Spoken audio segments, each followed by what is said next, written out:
Camera check एकदा बोला।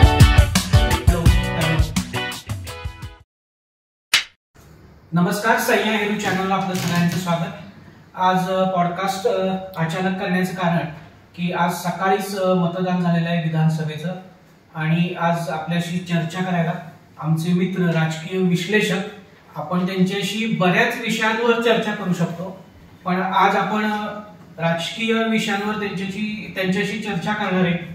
मुळात सातारच्या इलेक्शनचा आढावा आपण आज घ्यायचा आहे। तर आज आपल्याशी चर्चा करायला आहेत माझे मित्र विनोद कुलकर्णी।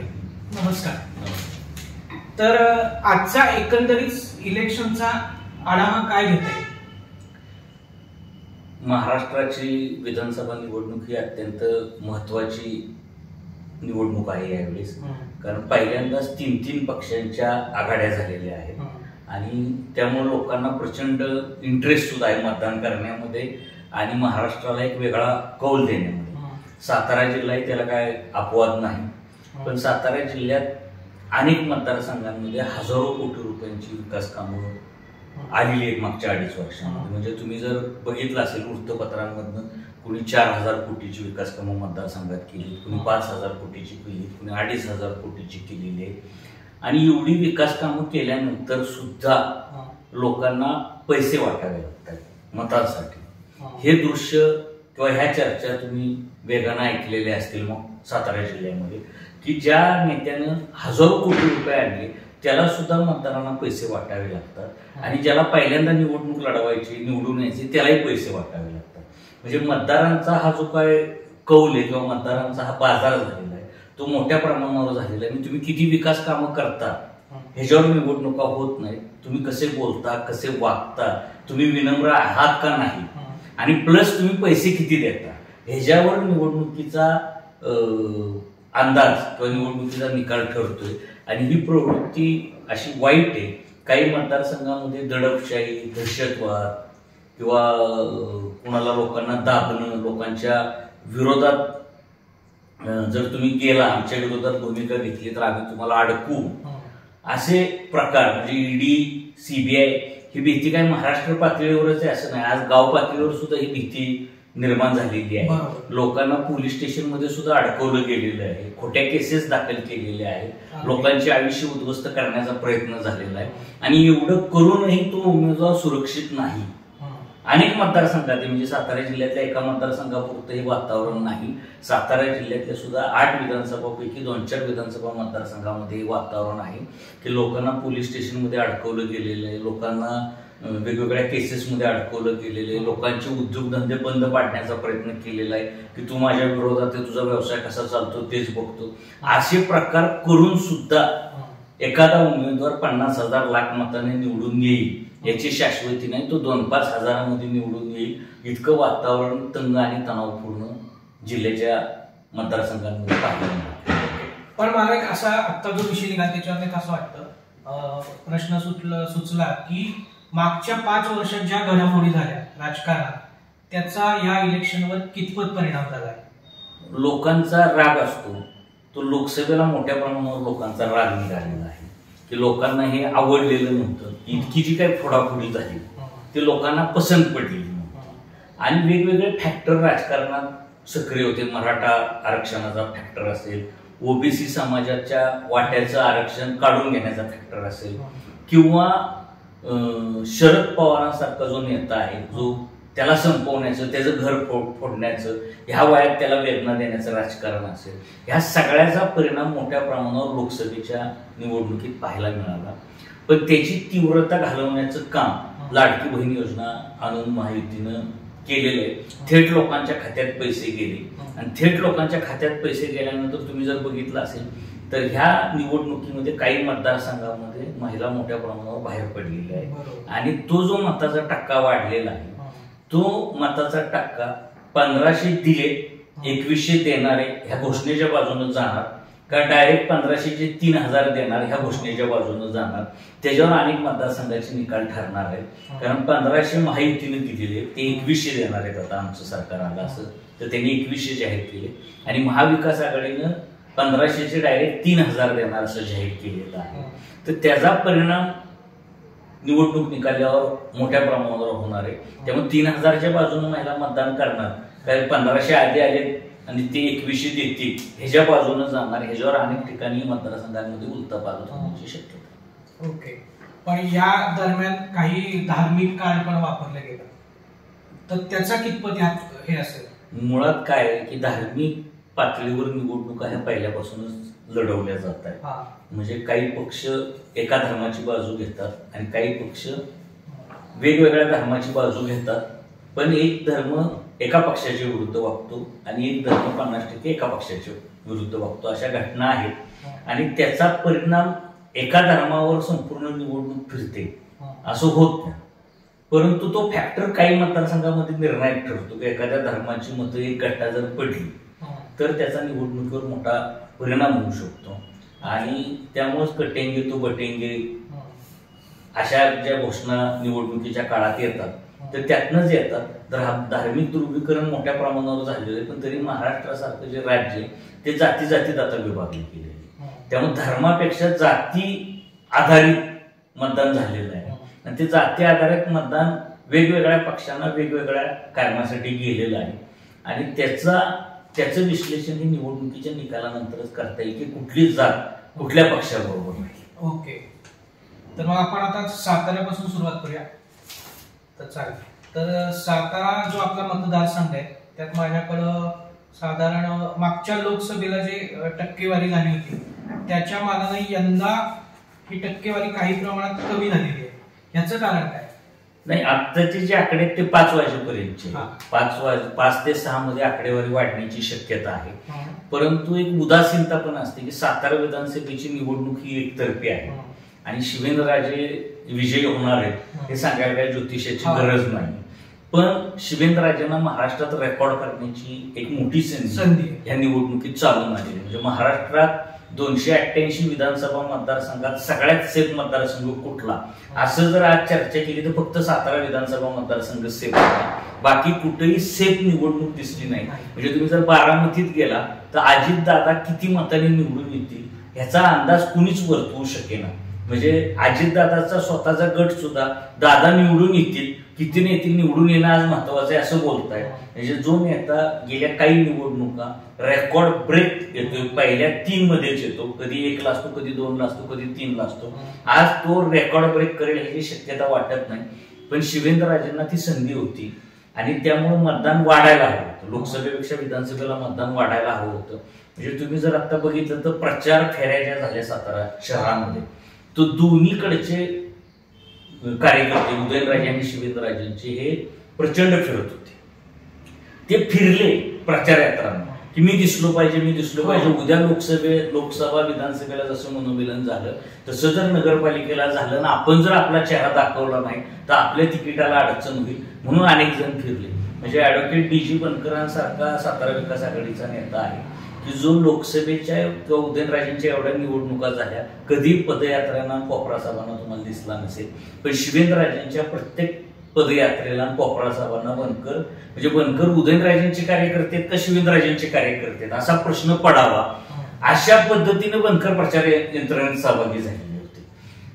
परंतु ते खाली पातळीपर्यंत मतदान बाहेर काढण्यापर्यंत ही सगळी व्यवस्था पुरी का नाही पडली आणि मताचा टक्का सातारा विधानसभेत सातारा शहरात का नाही वाढला याचा शोध सगळे आकडे आल्यानंतर दोन्ही राज्यांना बसून घ्यावा लागणार आहे की एवढी एकजूट झाली जी पदयात्रांना दिसली, कोपरा सभांना दिसली, ते मतटक्का वाढवण्यात का नाही दिसली याचा शोध दोन्ही महाराजांना घ्यावा लागणार आहे. आणि शिवेंद्रराजे आता जे मतदान झालेले त्या मताच्या हिशोबाने 80,000 ते 1 लाखाला क्रॉस करून निवडून येऊ शकतात अशी आजची परिस्थिती आहे.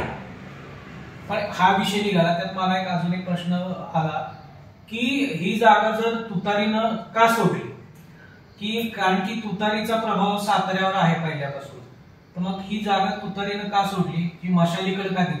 म्हणजे आज मी बऱ्याच मतदारांचे जेव्हा वयस्कर लोक असतात हे तर त्यांच्याशी बोलत होतो गावाकडच्या, तर ते म्हणजे आम्हाला ओळखीचं चिन्ह त्यात फक्त महाराजांचंच दिसलं आणि महाराजांचं नाव वाचलं आम्ही मतदान केलं, ओळखीची बाकीची चिन्हच नव्हती. मूळ काय आहे की शरद पवारांचा सातारा जिल्ह्यावर प्रचंड प्रभाव आहे. पण महाविकास आघाडी झाल्यानंतर महाविकास आघाडीमध्ये शिवसेनेच्या वाट्याला 2 जागा एक पाटण विधानसभा मतदारसंघ आणि कोरेगाव विधानसभा मतदारसंघ.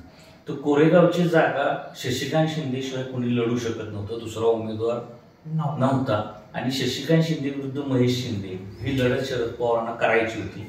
त्यामुळे कोरेगावची जागा त्यांनी शिवसेनेकडून घेतली. आता एक जागा त्याच्या मोबदल्यात त्यांना शिवसेनेला सातारा जिल्ह्यात द्यायची, म्हणून त्यांनी एक पाटणची जागा सोडली आणि पाटणमध्ये एक वेगळा पॅटर्न करायचा. आपण त्यानंतर बोलू पाटणच्या वेळेस आपली जी चर्चा येईल त्याच्यावर. पण पाटण नंतर आता सोडायचं कुठला, तर फलटण रामराजे परत आलेले होते, त्यामुळे ती जागा सोडू शकत नव्हते. मान खटावमध्ये राष्ट्रवादीची ताकद मोठ्या प्रमाणावर, सगळे प्रमुख नेते राष्ट्रवादीमध्ये, ती सोडू शकत नव्हते. कोरेगाव सोडू शकत नव्हते. वाई त्यांना सोडायची नव्हती. कराड उत्तरमध्ये बाळासाहेब पाटील, साताऱ्याशिवाय पर्याय नाही. आणि साताऱ्याची जागा शिवेंद्रराजेंना आपल्या बाजूला खेचण्याचा प्रयत्न शरद पवारांनी आणि जयंत पाटलांनी मोठ्या प्रमाणावर केला. शिवेंद्रराजेंना मंत्रिपदाची ऑफर देण्यात आली.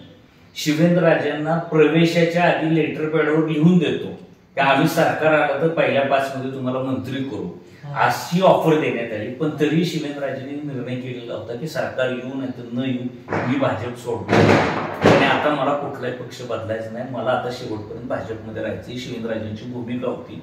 आणि शिवेंद्रराजेंना पराभूत करू शकेल असा उमेदवार राष्ट्रवादीकडे नव्हता. अच्छा, ह्यानंतर दुसरा एक मतदारसंघ लोकांच्या नेहमी वन साइड असं म्हणत होते की वन साइडच होणार इलेक्शन, ते म्हणजे वाई मतदारसंघ. तर त्याच्याबद्दल काय सांगते? वाई विधानसभा मतदारसंघामध्ये वन साइड होईल अशी परिस्थिती निश्चितपणे होती. मकरंद पाटील हे वाई विधानसभा मतदारसंघाचे 2009 पासूनचे सलग 3 वेळेचे आमदार आहेत आणि 4थ्या वेळेस सुद्धा मकरंद पाटील निवडून येतील अशी परिस्थिती आता तिथं दिसते. म्हणजे शरद पवारांची जी काही भाषणं महाराष्ट्रात गाजली त्यामध्ये पहिलं प्रचार शुभारंभाचा अर्ज भरल्यानंतरचं बारामतीचं भाषण, वळसे पाटलांच्या विरोधात केलेलं भाषण आणि त्याच्यानंतर त्यांनी वाईमध्ये केलेलं भाषण हे शरद पवारांचं प्रचंड गाजलेलं भाषण आहे. म्हणजे शरद पवारांनी ज्या टोकाने मकरंद पाटलांच्या विरोधात टीका केली ती जबरदस्त टीका केलेली आहे. तर मकरंद पाटलांनी 2 कारखाने अडचणीतले वाई विधानसभा मतदारसंघातले वाचवले. शेतकरी रस्त्यावर येणार नाही, शेतकरी उघड्यावर पडणार नाही, त्याच्या सगळ्या गरजा आणि ते त्यांना जर अडचणीतनं बाहेर काढायचं असेल तर राष्ट्रवादी अजित पवार गटाबरोबर गेल्याशिवाय मकरंद पाटलांकडे पर्याय नव्हता. त्यामुळे एक मुद्द्यावर आधारित मकरंद पाटील अजित पवारांबरोबर गेले. परंतु विधानसभेला सामोरे जाण्यापूर्वी घरात आणखी एक पद आलं नितीन पाटलांना, राज्यसभेची खासदारकी. तर तोपर्यंत नितीन पाटलांकडे बोपेगावचं सरपंच पद, जिल्हा बँकेचं चेअरमन पद, खासदारकी, मकरंद पाटलांकडे आमदारकी, किसनवीर कारखान्याचं चेअरमन पद. वाई विधानसभा मतदारसंघ हा जागृत विधानसभा मतदारसंघ आहे. एका घरात आमदारकी आणि एका घरात खासदारकी अशी दोन्ही पदं ज्यावेळेस एका घरात असतात तर त्या उमेदवाराचा पराभव वाई विधानसभा मतदारसंघात नेहमी झालेला आहे. 1995 साली प्रतापराव भोसले खासदार असताना त्यांनी मदन भोसलेंना विधानसभेची उमेदवारी दिली आणि मदन भोसलेंचा पराभव झाला आणि मुद्दा पहिल्यांदाच चालला की एका घरात खासदारकी आमदारकी नको. 2004 साली लक्ष्मणराव पाटील खासदार होते आणि मकरंद पाटील विधानसभेचे उमेदवार झाले. त्यावेळेस मुद्दा चालला की एका घरात खासदारकी आमदारकी नको. तोच मुद्दा आता वाई विधानसभेमध्ये मकरंद पाटलांच्या विरोधात उभा राहिला. घराणेशाहीचा मुद्दा उभा राहिला. खरं तर हा मुद्दा सहज निकाली काढता आला असता त्यांना. नितीन पाटलांकडे असलेली काही पदं त्यांनी खासदार झाल्या झाल्या ताबडतोब सोडून दिली असती आणि मकरंद पाटलांनी आपल्याकडची काही पदं सोडून दिली असती तर कदाचित मकरंद पाटील महाराष्ट्रात पहिल्या क्रमांकाने निवडून दिली असते. आणि ही परिस्थिती मकरंद पाटलांना बदलणं शक्य होतं, पण त्या दृष्टीने त्यांनी विचार केला नाही आणि त्या दृष्टीनं त्यांनी विक्रमी मतानं निवडून येण्याची संधी मकरंद पाटलांनी गमावली असं माझं मत आहे. अरुणादेवी पिसाळ ह्या उमेदवार झाल्या वाई विधानसभेमधून, परंतु त्या अंतिम क्षणी झाल्या. म्हणजे उमेदवारी अर्ज भरायच्या आधी 2 दिवस अरुणादेवी पिसाळांची उमेदवारी झाली.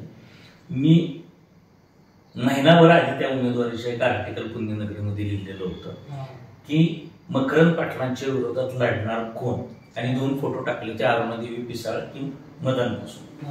आणि बरेच इच्छुक उमेदवार होते, पुरुषोत्तम जाधव, विराज शिंदे, डॉक्टर सावंत असे उमेदवार इच्छुक होते.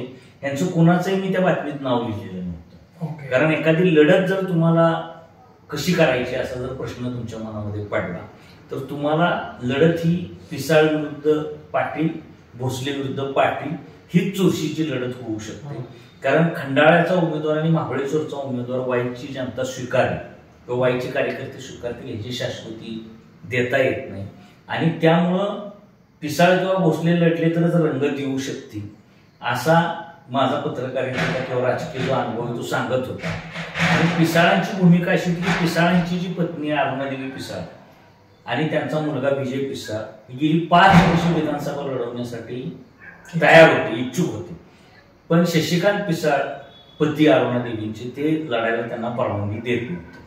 मदनराव पिसाळांनी 4 टर्म वाई विधानसभेचं नेतृत्व केलेलं आहे आणि त्यामुळे त्या घराला एक वारसा आहे.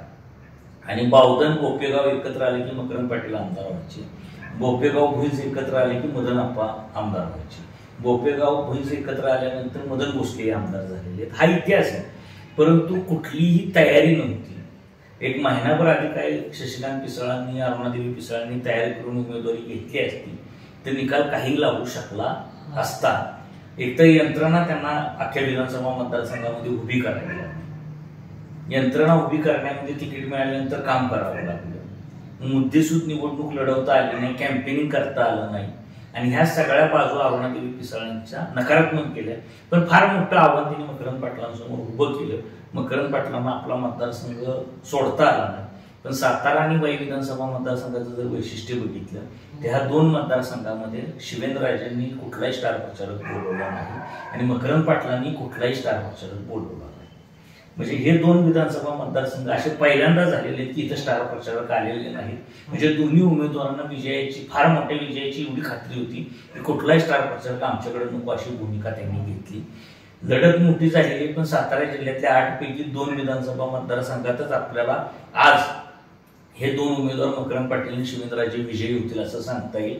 बाकीच्या 6 विधानसभा मतदारसंघामध्ये आपल्याला तसं सांगता येईल. यात सेम असाच प्रश्न येतो की लोकसभेच्या वेळेस बीजेपी कडनं सुरभिताई भोसले आणि मदनदादा भोसले यांनी प्रचंड काम केलं होतं.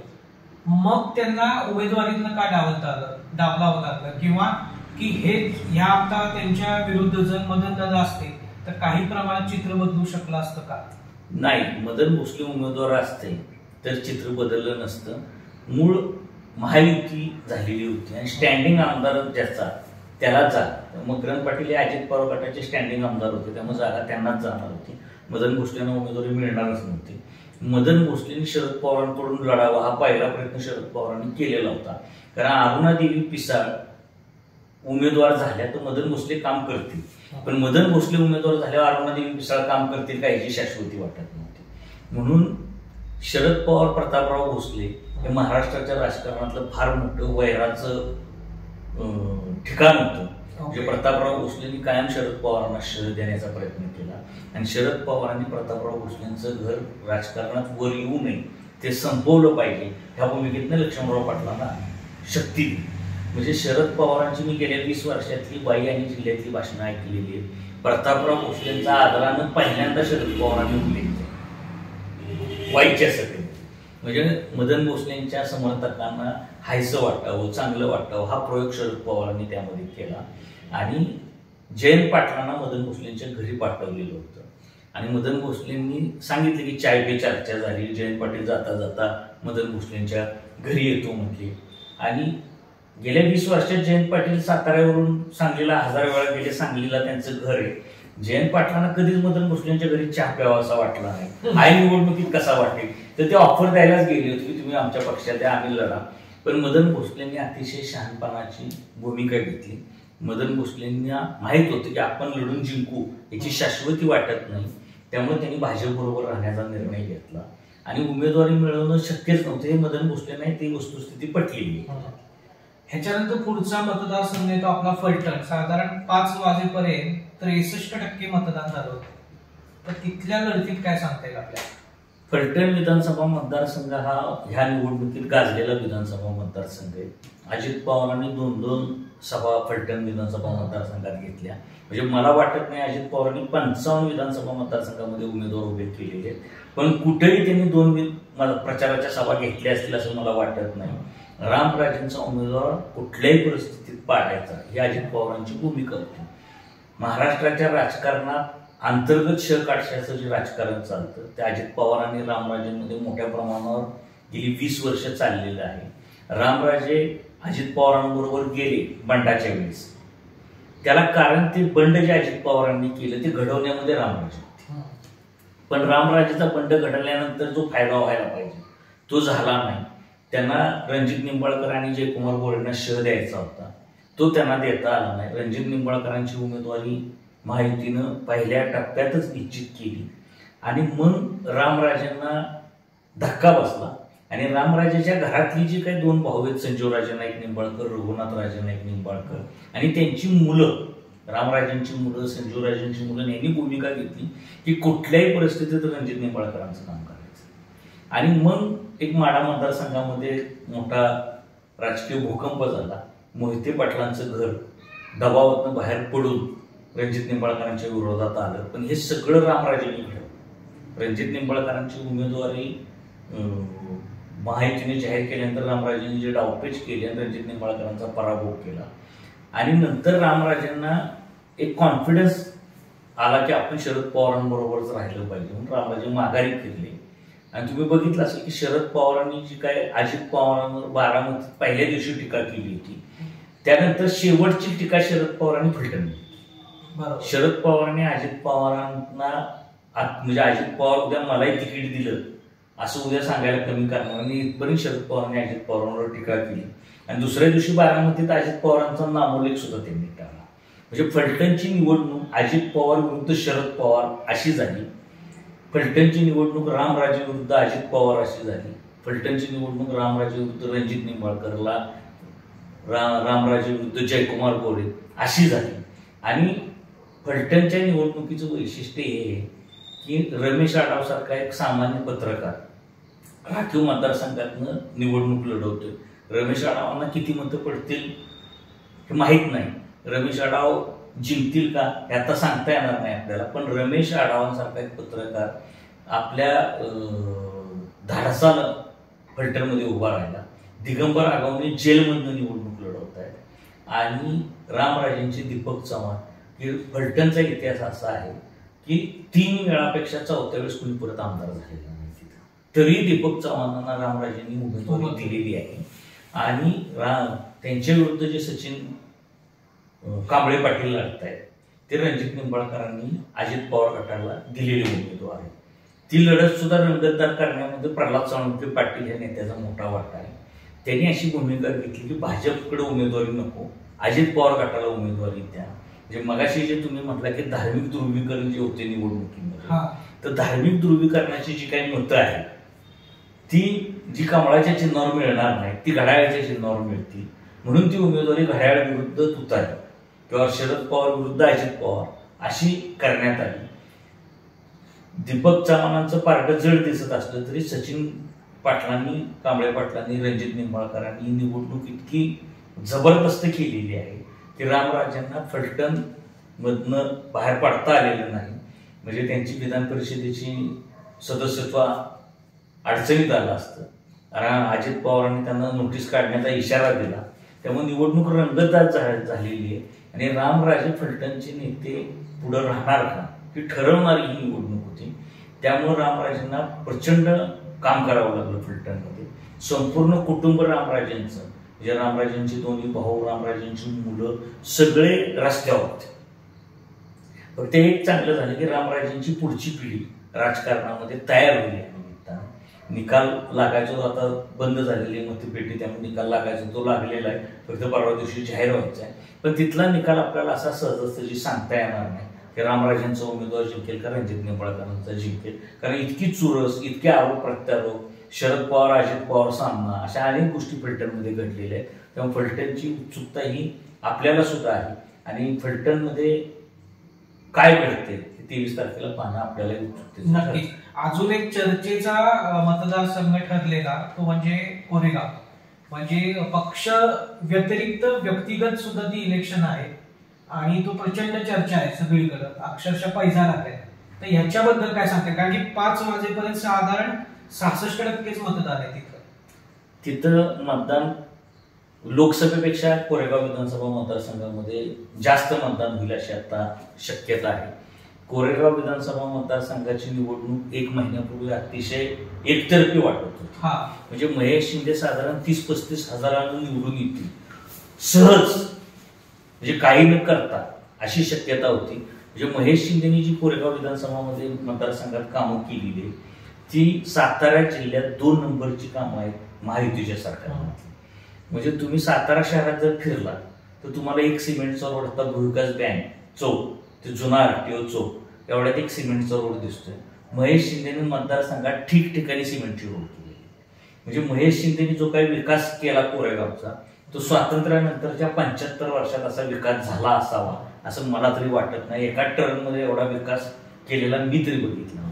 त्यामुळे महेश शिंदे सहजवारी निवडून यायला हवे असं वातावरण होतं. 30-40,000 50,000च्या फरकानं महेश शिंदे निवडून यायला पाहिजे अशी परिस्थिती होती. पण तशी परिस्थिती राहिली नाही आणि शशिकांत शिंदेनी फार मोठं आव्हान महेश शिंदेना दिलं. एकूणच राजकारणामध्ये तुम्ही फक्त विकास कामे करून चालत नाही, तुम्ही विनम्र राहावं लागतं, तुम्ही विनम्रपणे बोलावं लागतं. मतदारांशी, कार्यकर्त्यांशी, अधिकाऱ्यांशी जर तुम्ही विनम्रपणे बोलला नाही तर मग तुम्हाला निवडणुकीला अर्ज भरल्यानंतर समजतं की आता लोक कसे विनम्र आपल्याला वागायला आणि किती आपल्याला पळवतं. तर ही जी काही पळवापळवी झाली, उमेदवाराला इतकं पळावं लागलं, 35,000वरून आज निवडणूक असेली की 2-5 हजारामध्ये, की 2-5 हजारामध्ये कोरेगावचा निकाल होईल असं बोललं जातं. शेवट मोठ्या प्रमाणावर तिथं मतदान वाढलेले, तो मताचा टक्का लाडक्या बहिणीमुळे वाढलाय का यांच्या चुरशीमुळे वाढलाय हे निकालानंतर आपल्याला समजेल. की लाडक्या बहिणीने मतं कोणाला दिली आणि चुरशीमुळे कोणाला मतं वाढली. त्यामुळे कोरेगावचा निकाल सुद्धा आज सांगता येईल अशा परिस्थितीत राहिलेला नाही. आणि त्यामुळे प्रचंड चुरस, प्रचंड संघर्ष, प्रचंड कार्यकर्त्यांवर दबावाचं राजकारण असं सगळं कोरेगाव विधानसभा मतदारसंघाने पाहिले. जे सगळं पूर्वी साताऱ्यात घडायचं, 2 राजांच्या लढाईत जो संघर्ष सातारा विधानसभा मतदारसंघामध्ये व्हायचा तोच संघर्ष आता कोरेगाव विधानसभा मतदारसंघामध्ये आपल्याला पाहायला मिळाला. याच्यानंतर अजून एक चर्चेचा विषय ठरलेला म्हणजे माळ खटाव मतदारसंघ. साधारण 5 वाजेपर्यंत 60% मतदान झाले आणि बरीच टीव्हीवरनं चर्चा झाली की या मतदारसंघासाठी ऐनवेळी उमेदवारी बदलली आणि प्रभाकर गारगेंना उमेदवारी दिली शरद पवार गटाकडून. तर आता याच्यात काय बदल घडू शकतो तिथं? मूळ प्रभाकर गारगे हे मान खटावचे उमेदवार नव्हते, ही वस्तुस्थिती आहे. म्हणजे गारगे साहेब ऐनवेळी उमेदवार झालेले आहेत तिथं. प्रभाकर गारगेची उमेदवारी प्रभाकर देशमुखांनी निश्चित केली. म्हणजे हे जर लोकांना सांगितलं तर लोकांना सुद्धा आश्चर्य वाटेल की प्रभाकर देशमुख स्वतःच उमेदवार होते. त्यांनी 5 वर्ष संघर्ष केला, अवघ्या 3 हजारांनी प्रभाकर देशमुख पराभूत झाले. आणि मग प्रभाकर देशमुख आणि प्रभाकर गारगेंची उमेदवारी कशी निश्चित केली तर रामराजे नाईक निंबाळकरांनी प्रभाकर देशमुखांचा पत्ता कापण्यासाठी संपूर्ण ताकद लावली. रामराजे नाईक निंबाळकरांनी शरद पवारांना सांगितलं की अनिल देसाईंना उमेदवारी द्या आणि दुसरं नाव त्यांनी प्रभाकर गारगेंचं. मग प्रभाकर देशमुखांशी चर्चा शरद पवारांनी केली. प्रभाकर देशमुखच उमेदवार होते. पण प्रभाकर देशमुखांनी फेसबुक पोस्ट केली की मी निवडणूक लढणार नाही. आणि मग प्रभाकर देशमुखांनी आपला पाठिंबा प्रभाकर गारगेंना दिला. त्याला मागच्या 5 वर्षापूर्वीच्या निवडणुकीची पार्श्वभूमी होती.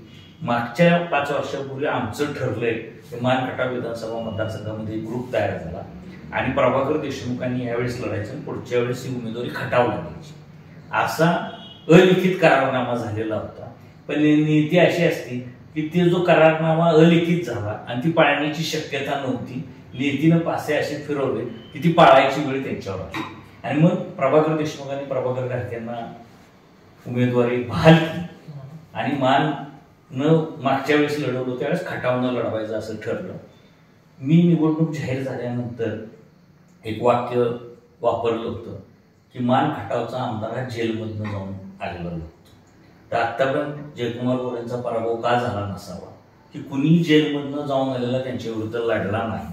तर जयकुमार गोरे जेल रिटर्न होते ज्यावेळेस ते जेलमधून आले त्यावेळेस मान खटावनं त्यांची वाजत गाजत मिरवणूक काढली. जयकुमार गोरे आमदार झाले. घारगे साहेबांची मिरवणूक काढलेली मी बघितली नाही, पण जेलमधून ते आलेली होती. गुन्हा खोटा खरा हे न्यायालयात सिद्ध होईल, पण घारगे सर्व बाबतीत जयकुमार गोरेंच्या बरोबरीत आलेले होते. घारगे खटावचे उमेदवार आहे. घारगेंना एक मोठा वारसा लाभलेला आहे की केशवराव पाटील जे खटावचे आमदार होते त्यांचे ते जावई आहेत. 3 टर्म खटावला आमदारकी नाही. म्हणजे स्वातंत्र्यानंतर जो खटावचा आमदार असायचा जिल्ह्याच्या राजकारणावर मोठा परिणाम करायचा. म्हणजे एक काळ असं होतं की सह्याद्री साखर कारखान्याची निवडणूक लागलेली होती आणि केशवराव पाटील ठरवणार होते की पीडी पाटलांच्या हातात सत्ता द्यायची का त्यांची काढून घ्यायची. त्यावेळेस विलास काका पाटलांनी केशवराव पाटलांकडे प्रचंड आग्रह धरला की पीडी पाटलांच्या विरोधात काम करा, पण केशवराव पाटलांनी तशी भूमिका घेतली नाही. केशवराव पाटील म्हटले की पीडी पाटलांनी कारखाना काढलेला आहे, आपण त्यांच्याच बाजूला राहू. म्हणजे केशवराव पाटलांसारखा एक मोठा नेता जिल्ह्याच्या नेत्यांचं काय म्हणणे ते डावलून पीडी पाटलांच्या बाजूने उभा राहिला. असे खटावचा एक दबदबा होता जिल्ह्यामध्ये, तो मागच्या 15 वर्षामध्ये संपून गेला. आणि घारगेंच्या रूपाने खटाव तालुक्याला एक आशा निर्माण झाली की आपला आमदार, आपल्या तालुक्याचा आमदार म्हणून घारगेंकडे खटावच्या जनतेने बघितलेले. आणि खटावमध्ये खटावचा आमदार हा जो काय प्रचार झालेला आहे, खटावची अस्मिता हा जो काय प्रचार झालेला आहे, त्यामुळे घारगेंची उमेदवारी जयकुमार गोरेंना तुल्यबळ अशी तयार झाली. आता ज्यावेळेस खटावची अस्मिता जागी होती तशीच मानची पण होती, पण ती जयकुमार गोरेंना करता आली नाही, कारण कुठेही त्यांनी मानची अस्मिता मानचा असा उल्लेख केला नाही. त्यामुळे ती जागृत करण्यात ते यशस्वी झाले आहेत का नाही हे आता आपल्याला 23 तारखेला कळेल. दुसरं की दरवेळेस आमचं ठरले ग्रुपमध्ये किंवा विरोधी जयकुमार गोरेंच्या ग्रुपमध्ये फूट पडते. यावेळेस तशी फूट पडलेली प्रथम दर्शनी दिसलेली नाही. निकालानंतर आपल्याला त्याच्यावर बोलता येईल खरंच पडली होती का नव्हती, एकजूट राहिली का नाही. प्रभाकर देशमुख असतील, अनिल देसाई असतील, अभय जगताप असतील, हे नेते घारगेंशी लॉयल राहिले. खटावमधले रणजित देशमुख असतील, सुरेंद्र गुदगे असतील, असे नेते घारगेंशी लॉयल राहिले. त्यामुळे फूट पडलेली नाही. शरद पवारांना मानणारा सुद्धा मान खटावमध्ये मोठा मतदार आहे आणि त्यामुळे चांगली आणि तुल्यबळ लढत मान खटावमध्ये बघायला मिळाली. जयकुमार गोरे अत्यंत हुशार राजकारणी आहे, त्यामुळे त्यांनी सगळे डावपेच तिथं लढवले. आरोप प्रत्यारोप अगदी टोकाचे झाले. आरोप प्रत्यारोपामध्ये पातळी खालच्या प्रमाणावर घसरली. म्हणजे मान खटावमध्ये हायएस्ट पातळी प्रचाराची खालच्या लेवलला गेलेली होती. म्हणजे व्यक्तिगत गुन्ही निघाली.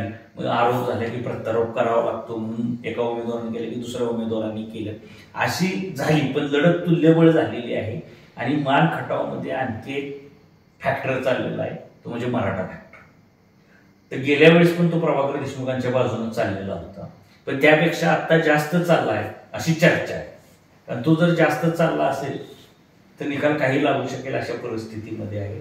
दुसरी एक गोष्ट की जयकुमार गोरे आणि शेखर गोरे निवडणुकीपूर्वी एकत्र आले. हे एकत्र आलेल्या लोकांना आवडले का नाही आवडले हे सुद्धा निकालात दिसणार. निकाल काय लागणार आहे त्याच्यावर हे एकत्र आले हे आवडलं का आणि नसतील आले तर नाही आवडलं का हे सुद्धा निकालावर परिणाम करणार आहे. आणि आज आपण त्याच्यावर बोलण्यापेक्षा मताचा आकडेवारी आली आणि निकाल लागल्यावर आपण त्याच्यावर अधिक भाष्य करू. पण लोकांना आवडले का नाही हे निकालामध्ये कळणार आहे. आणि जातीय ध्रुवीकरण, मग अशी मी जे सांगितले महाराष्ट्रात धार्मिक ध्रुवीकरणापेक्षा जातीय ध्रुवीकरण मोठ्या प्रमाणावर झालेलं आहे. आणि मान खटावमध्ये मराठा विरुद्ध ओबीसी असं सुद्धा मतांसाठी राजकारण झालेलं आहे. आणि त्याचे पडसाद निवडणुकीच्या निकालावर आपल्याला पाहायला मिळाले. ह्याच्यानंतर अजून एक चर्चेत राहिलेला म्हणजे कराड उत्तर मतदारसंघ, मनोज घोरपडे वर्सेस बाळासाहेब पाटील. तर यंदा चित्र बदलू शकतंय का? कारण की आतापर्यंत 5 वाजेपर्यंत 67% मतदान झालेलं आहे. कराड उत्तर मतदारसंघात बाळासाहेब पाटलांना पहिल्यांदाच तगडं आव्हान मिळालेलं आहे. बाळासाहेब पाटील 2009ला त्यांची उमेदवारी कापली होती उदयनराजेंना आणि बाळासाहेब पाटील अपक्ष लढले आणि मोठ्या मताने त्यांनी अतुल भोसलेंचा पराभव केला. 2014ला मोठ्या मताने बाळासाहेब पाटील जिंकले, 2019ला मोठ्या फरकाने जिंकले. परंतु लोकसभेच्या निवडणुकीमध्ये उदयनराजेंना फार मोठ्या प्रमाणावर कराड उत्तरमध्ये मतं मिळाली. मागच्या वेळेस 50,000 मतांचं लीड उदयनराजेवर कराड उत्तरमध्ये होतं. ते लीड फक्त 2,000 मतांवर आलेलं आहे. तेव्हा बाळासाहेब पाटलांसाठी हा सामना चुरशीचा झालेला आहे. बाळासाहेब पाटलांच्या विरोधातल्या अनेक मुद्दे मनोज घोरपडेंनी प्रभावीपणे वापरलेले आहेत. मनोज घोरपडेंना निवडून आणण्यासाठी उदयनराजेंनी मोठे प्रयत्न केलेले आहेत. धैर्यशील कदम सुद्धा शेवटच्या बैठकीला मनोज घोरपडेंच्या प्रचारात सहभागी झालेले आहेत. पण बाळासाहेब पाटलांना नशिबाची साथ.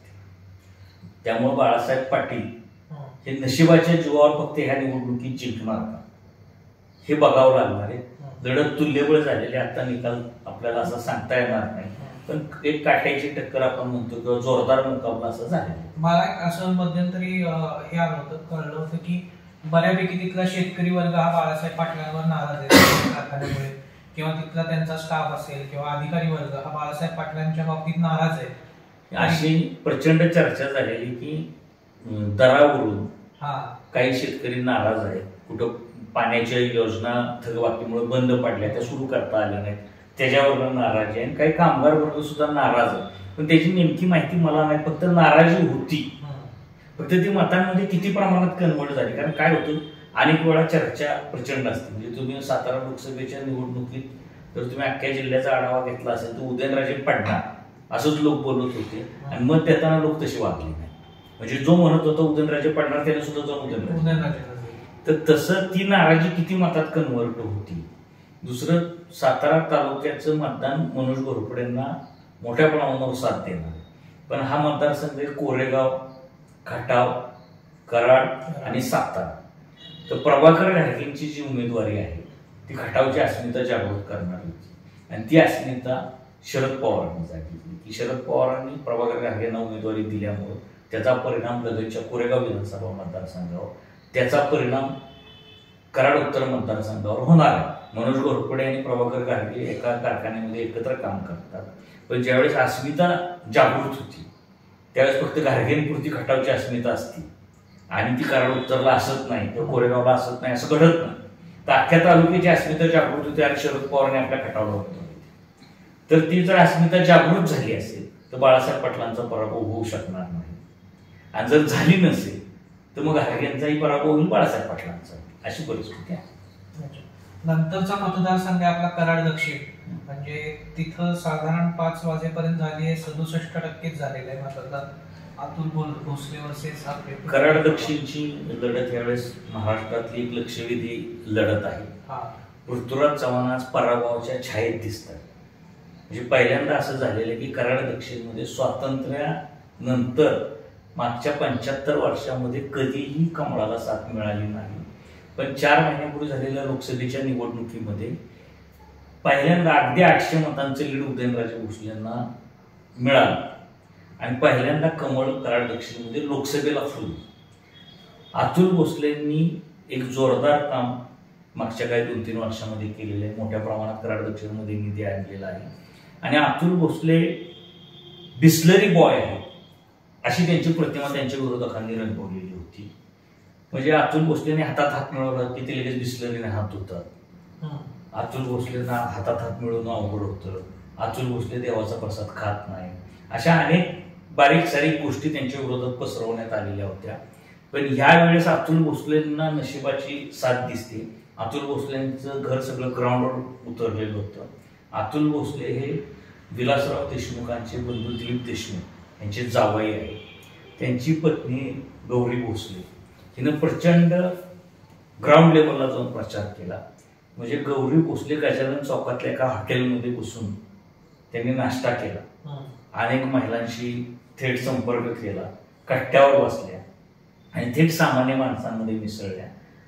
दुसरी गोष्ट झाली की विलास काका पाटील ज्यांनी ह्या मतदारसंघाचं नेतृत्व प्रदीर्घ काळ केलं ते आज हयात नाही. त्यांचा मुलगा उदयसिंह पाटील उमेदवार नव्हता, आणि उदयसिंह पाटील उमेदवार नसल्याचा फायदा सुद्धा अतुल भोसलेंना झाला असण्याची शक्यता नाकारता येत नाही. कारण अतुल भोसलेंनी विलास काकांच्या समर्थकांना असं सांगितलं की उदयसिंह पाटील रिंगणात नाही तर तुम्ही पृथ्वीराज चव्हाणांसाठी कशाला काम करता. पृथ्वीराज चव्हाण जर उद्या पराभूत झाली तर नेता उदयसिंह पाटीलच होणारे. पृथ्वीराज चव्हाणांचं वय पाहता ते पुढची विधानसभा निवडणूक लढणार नाही. पृथ्वीराज चव्हाणांना त्यांच्या घरातून कुणी राजकीय वारसदार म्हणून कराड दक्षिणमध्ये निवडणूक लढवेल अशी शक्यता नाही. आणि उदयसिंह पाटलांना लगेच विधानसभेचा निकाल लागला की पुढच्या विधानसभेचं काम करता येईल आणि असं त्यांनी बिंबवलं. त्यामुळे आधे इधर आधे उधर असं झाल्याची चर्चा कराड दक्षिणमध्ये आहे की काका समर्थक अर्धे इकडे गेले अर्धे तिकडे गेले, त्याचा निवडणुकीवर परिणाम होईल. जी काही मूठकरणामध्ये अतुल भोसलेंनी बांधली ती सगळी त्यांच्याबरोबर राहिलेली आहे. जिल्हा बँकेची 3 वर्षापूर्वी निवडणूक झाली. जिल्हा बँकेच्या निवडणुकीत बाळासाहेब पाटलांना निवडून आणण्यामध्ये अतुल भोसलेंनी महत्वाची भूमिका बजावली. उदयसिंह पाटलांचा पराभव केला. बाळासाहेब पाटलांना जी अतुल भोसलेंनी मदत केली त्याची परतफेड बाळासाहेब पाटलांचे समर्थक अतुल भोसलेचं काम करून विधानसभेला करणार असा अलिखित करारनामा बंद खोलीमध्ये त्यावेळेस झालेला होता. पण तो पाळला गेला आहे अशी चर्चा आहे. निवडणुकीच्या निकालानंतर आपल्याला समजेलच की तो करारनामा पाळला गेलाय का नाही. शेवटचा अगदी महत्वाचा मतदारसंघ आपला पाटण. साधारण 5 वाजेपर्यंत तिथं पण 68% आसपासच हे झालं होतं आणि आपल्या मंत्र्यांचा मतदारसंघ आहे. तर यंदा तिथं काही चित्र बदलेल का असं वाटतं का? म्हणजे तिथं एकंदरीत जी उमेदवारी किंवा असं वाटतं की ही शरद पवारांचीच खेळी आहे का की त्यांच्यातलाच उमेदवार एक दुसऱ्या ह्याच्यात उभा करून आणि पाटणकरांना अपक्ष उमेदवारी उभा करायला सांगून असं काही खेळी आहे असं वाटतं का? उमेदवारी अर्ज भरण्यापूर्वी 15 दिवस आधी शरद पवार कराड दौऱ्यावर आलेले होते. कराडावरून ते कोकणात गेले. तर कोकणात जाताना सत्यजित पाटणकर त्यांच्या गाडीत होते आणि काय दोघांचं ठरलं हे आज अखेर बाहेर आलेलं नाही. पण सत्यजित पाटणकरांनी माझ्याशी बोलताना असं सांगितलं की साहेबांनी सांगितले तुला लढायचे त्यामुळे मी लढणार असे सत्यजित पाटणकरांनी सांगितलं. आणि आम्हाला असं वाटलं पत्रकार म्हणून की आता सत्यजित पाटणकर हे शिवसेनेत प्रवेश करतील आणि मशालीवर लढतील. पण शेवट शरद पवार हे काळाच्या पुढचं बघतात. 50 वर्षाचा राजकीय अनुभव आहे त्यांच्याकडे. तेव्हा मताचं ध्रुवीकरण पाटणमध्ये व्हावं असा प्रयत्न त्यांनी केला आणि जागा शिवसेनेला सोडावीच लागणार होती. त्यामुळे ती जागा त्यांनी शिवसेनेकडे सोडली आणि शंभूराज देसाईंच्या मतामध्ये फूट पडला म्हणून शिवसेनेचा उमेदवार उभा राहिला आणि तो शंभूराज देसाईंना जिथं मतं मिळू शकतात चांगल्या प्रकारे त्या पट्ट्यातला उमेदवार होता. तेव्हा हर्षद कदम हा चांगला कार्यकर्ता आहे, संघर्षशील कार्यकर्ता आहे, पण निवडून येण्याच्या परिस्थितीत नाही.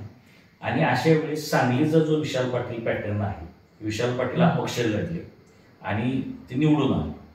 तर सत्यजित पाटणकरांचं तिकीट कट केलं असं वातावरण तयार करायचं, सत्यजित पाटणकरांचा गट चार्ज करायचा आणि सत्यजित पाटणकरांना सहानुभूती मिळेल अशी व्यवस्था करायची असं नेपथ्य हे पाठीमागं पडद्याच्या झालं असावं, अशी रचना झाली असावी ही शक्यता नाकारता येत नाही. कधीतरी भविष्यात त्याच्यावर राजकीय भाष्य होईल, पण आता ठोस काय आपल्याला त्याच्याविषयी सांगता येत नाही.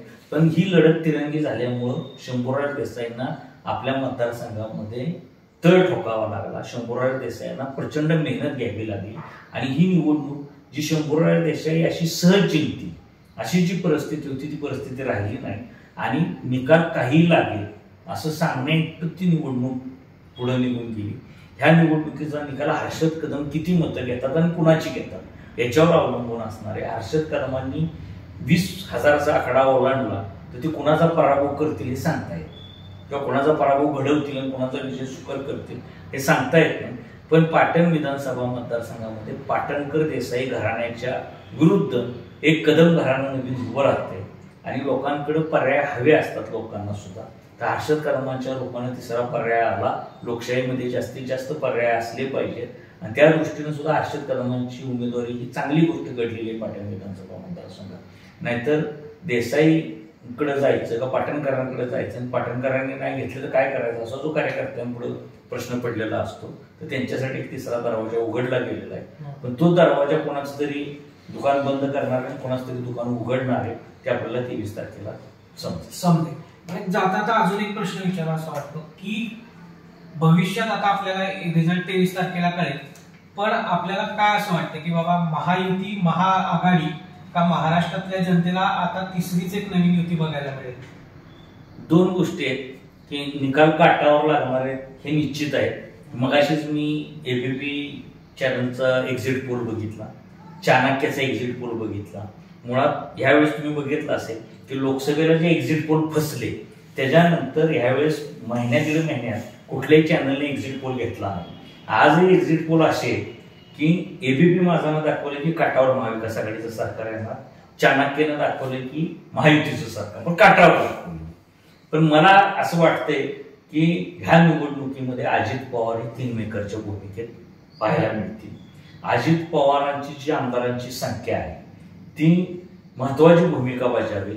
अजित पवार पूर्ण संपतील असं एक वातावरण महाराष्ट्रामध्ये होतं की ही निवडणूक झाली की अजित पवारांचा करेक्ट कार्यक्रम झालेला असेल असं वाटतंय.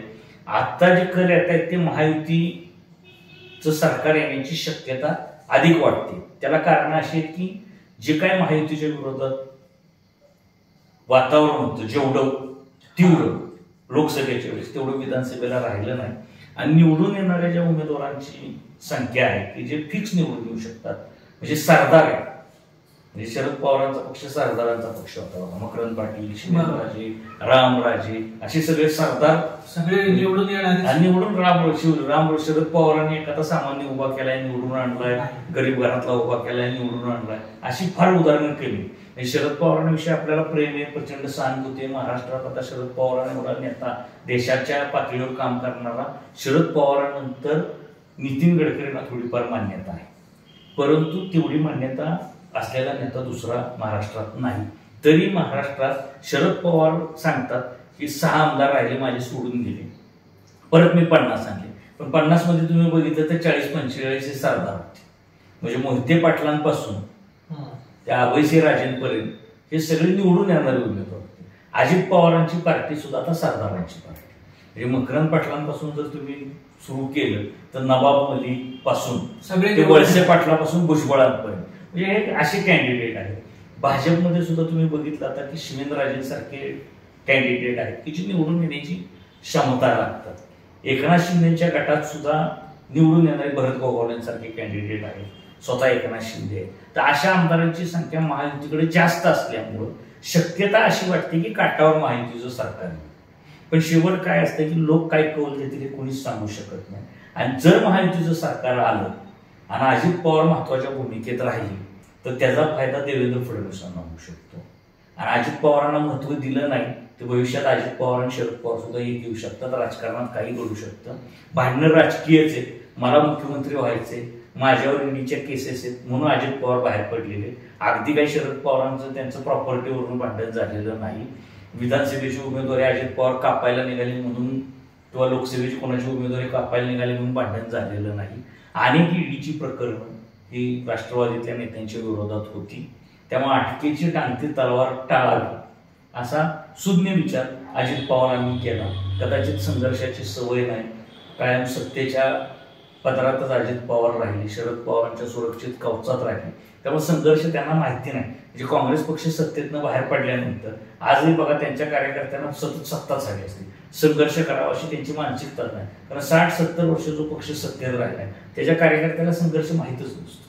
आणि म्हणून मोदी 3 टर्म जी येत आहे सतत 2014ला मोदी नाही येणार, मोदी 19ला मोदी येणार नाही, 24ला वाटत होतं मोदी आता गेली. पण का जात नाही तर जी काय त्यांची संघटना आहे खाली पाळंमुळं रुजलेली आहे तशी काँग्रेसची अजून रुज आहे. आजही अँटी इन्कम्बन्सीमुळे मोदी जातील सुद्धा भविष्यात. पण काँग्रेस पाहिजे म्हणून काँग्रेस आली पाहिजे, तसं होणार. त्यामुळे महाराष्ट्राच्या राजकारणात सुद्धा इतक्या आघाड्या इतके पक्ष झाले म्हणजे फाटाफूट पुन्हा होणारच नाही, पुन्हा नवी समीकरण जुळणारच नाही असं म्हणणं महामूर्खपणाचं ठरेल. काही घडू शकेल, काहीही घडू शकेल. म्हणजे फडणवीस शरद पवार सुद्धा एकत्र येऊ शकतील ना.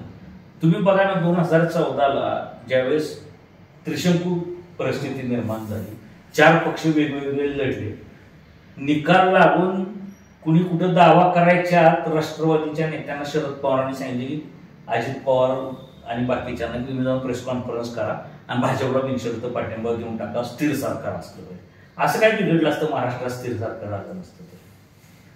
आपण त्याच्यावर एकदा बोलू, शरद पवारांची भूमिका आणि अजितदादांच्या भूमिका. शरद पवार चुकलेच नाही, शरद पवार सरळच वागले आणि अजित पवारच चुकले असं काही घडलंय का त्याच्यावर आपण बोलू मुद्देसूद पुराव्यांची. आज काही ती वेळ नाही, आपण फक्त सातारा जिल्ह्यापुरतं बोलतोय.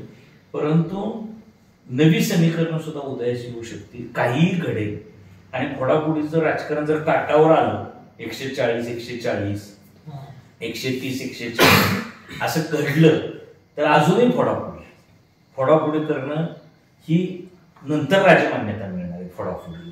म्हणजे कुठलीही गोष्ट आधी वाईट वाटते आणि नंतर ती स्वीकारली जाते. म्हणजे पूर्वी राजकारणात एखाद्या उमेदवाराचं जेवण खाणं हे सुद्धा अपप्रतिष्ठेचं, आम्हाला काही घरी जेवण मिळत नाही का, आम्ही विकले गेलो का, आणि आता आम्हाला जेवण दिलं नाही, शेजारच्या ज्या घरातल्या 2 जणांना जेवणार होती, माझ्या घरातले एकच जण होतं, ह्याच्यावर कार्यकर्त्याशी भांडणं होतं. म्हणजे आता फोडाफोडीला तुम्हाला असं वाटतं की फोडाफोडी झाली ही सगळी, तर हे सगळं वाईट झालेलं आहे. पण भविष्यात फोडाफोडी नाही झाली तर लोक म्हणतील काय चाललंय, वर्षभर काय फुटलंच नाही, काय नाही, हे सगळं मूर्खागत वागतायत. फोडाफोडी पाहिजे, फोडाफोडीला सुद्धा भविष्यात प्रतिष्ठा मिळेल. कारण समाज हा तसाच चाललेला आहे. मोदींपासून डोनाल्ड ट्रम्प पर्यंत ह्या ज्या लोकांना पाठिंबा मिळतोय तर समाजाची मानसिकता तशी झालेली, त्यामुळे तसे नेते घडणार, तशा पार्ट्या फुटणार आणि त्याला समाज मान्यता भविष्यात मिळालेली पाहायला मिळेल. तर आश्चर्य वाटणार नाही. कारण पैशाचा वापर, जेवणाचा वापर हा इतका निवडणुकीत झालेला आहे. आणि निवडणूक आयोग अस्तित्वात होता का नाही महाराष्ट्रात, हो असा प्रश्न पडेल. इतकी परिस्थिती उघड लोक बोलतात 1000 रेट निघाला, 1500 निघाला, आपण काय प्रत्यक्ष बघितला नाही, वाटला का नाही, पण एवढी चर्चा होती. काही जण म्हणतात मला गाडी पाठवा त्याशिवाय मी मतदानाला येणार, मला किती देणार, येण्या जाण्याचं देणार का, जेवण्याचं देणार का, याचं देणार का. म्हणजे मतदान राष्ट्रीय कर्तव्य असा फोटो व्हॉट्सअपला टाकला जातो, डीपीला ठेवला जातो, स्टेटसला ठेवला जातो, फेसबुकला ठेवला जातो. पण प्रामाणिकपणे मी कोणाचं खाल्लं नाही, मी कोणाच्या मताला पैसे घेतले नाही, कोणाच्या गाडीत बसून मतदानाला गेलो नाही आणि मी प्रामाणिक मत दिलं, असे स्टेटस ज्यावेळेस पडतील, अशा फेसबुक पोस्ट ज्यावेळेस पडतील, त्याची संख्या वाढेल. त्यावेळेस समाज तटस्थ भावनेनं आणि लोकशाही जिवंत राहावी या भावनेनं मतदान करतोय असं आपल्याला म्हणावं लागेल. आज काही ती परिस्थिती नाही. आज जवळपास 50% वर लोक हे मिंदे झालेले. मिंदे सरकार असं टॅगलाईन उद्धव ठाकरेंनी 2-2.5 वर्ष वापरली, पण मिंदे मतदार महाराष्ट्रात किंवा देशात आपल्याला पाहायला मिळत आहे. आणि हे मिंदे मतदार कुठली लोकशाही महाराष्ट्रात घडवणार आहेत, कुठला सरकार आणणार आहे, हे आपल्याला 23 तारखेला समजणार. ही चर्चा आता आपण अशीच पुढे 23 तारखेला करूया, ज्या दिवशी निकाल लागेल. आता भविष्यात कळेल मतदार हा राजा आहे की रंक आहे, हे आपल्याला भविष्यातच कळणार आहे. ही चर्चा आपण 23 तारखेला सुरूच ठेवणार आहे. तोपर्यंत एक थोडीशी विश्रांती घेऊया आणि आमचं सह्या हेरू चॅनल आहे ते सबस्क्राईब करा. आणि आमचं विश्लेषण जे थोडक्यात झालेलं आहे त्यात आपण 23 तारखेला विस्तृत करूया निकालाच्या बेसिसवर. आणि जर काही तुम्हाला वाटत असेल तर ते आमच्या कमेंट्समध्ये सांगा, ते विषय सुद्धा आम्ही यात घेऊ. तोपर्यंत चॅनलला लाईक करा आणि सबस्क्राईब करा. थँक्यू.